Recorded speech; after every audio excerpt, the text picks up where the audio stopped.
What is classical liberalism? It's a set of ideas that places the freedom of the individual as its central feature. Classical liberals disagree about many things, but they agree, I think, on 10 core principles. Number one is that liberty is the primary political value. We all have lots of different values. We care about our family, our church. But when it comes to deciding what to do politically, what should the government do, classical liberals have one clear standard. Does this increase or does it reduce the freedom of the individual? The government should only act to prevent harm to others. Second principle, individualism.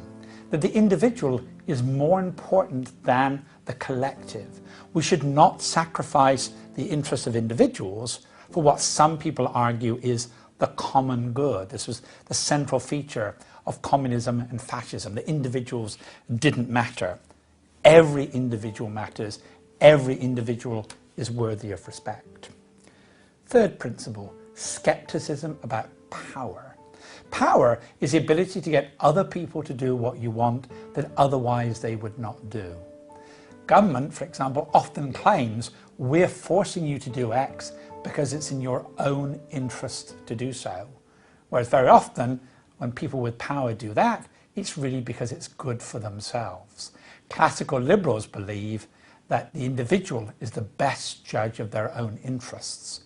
We can try and recommend things, but in the end, the individual is the best judge of their own interests. Other people should not force them to do things that they do not want to do. Fourth, the rule of law. This is the idea that there are some higher principles by which we should examine what government does, laws that are passed, government actions.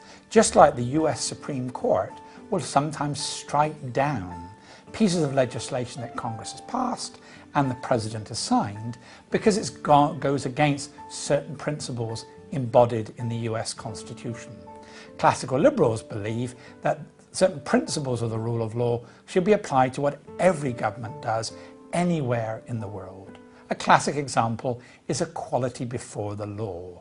People should be treated the same regardless of their race or gender or sexual orientation. That's why classical liberals have always objected to the idea that there should be laws that treat, say, blacks and whites differently. 5. Civil society. Civil society are those voluntary organisations that exist between the individual and the state. Classical liberals believe that most social problems can be more effectively dealt with through these voluntary organisations like the family, like the church, like charitable organisations, because they have the knowledge about the individuals in which they're dealing with. Civil society is much more effective than government bureaucracies and inflexible rules that can't change depending on people's individual circumstances. So the civil society can do many of the things that we now look to for the welfare state to do. 6. Spontaneous order. Order, it means the existence of regularity and predictability in the world. When people are making decisions about what to do, they need to be able to predict what the results of making those decisions should be.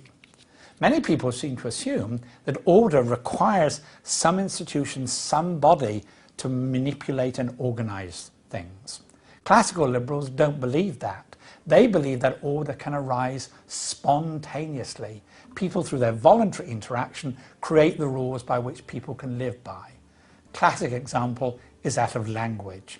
Nobody invented the English language. It arose in terms of people communicating with each other, and yet certain rules have applied through that process. We don't need people to plan our lives. 7.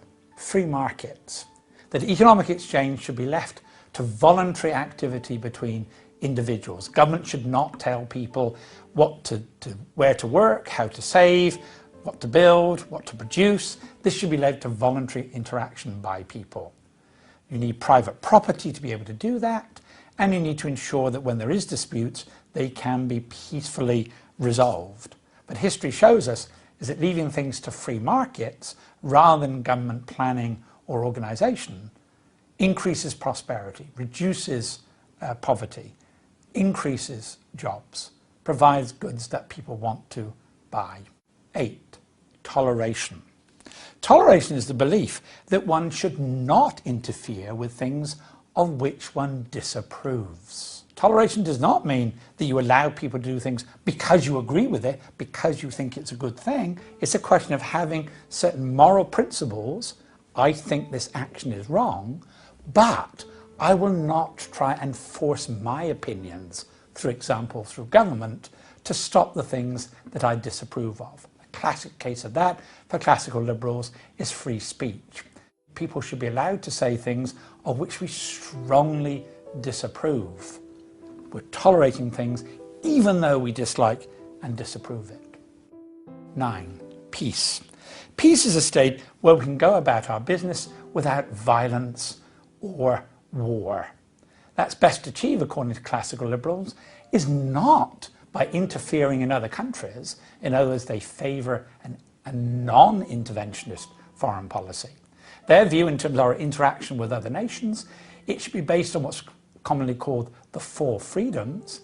There should be free movement of capital and labour, people, goods and services. And I would add something as well, the free movement of ideas. If we have a world in which this free movement is embraced, then I think we'll have a world, and classical liberals believe, we would have a world based on peace. And finally, limited government. That there are very few things on which the government should do. The goal of the government is simply to protect a life, liberty and property. Anything beyond that is not justifiable. A strictly limited government. So these are the 10 principles of classical liberalism. Are you a classical liberal?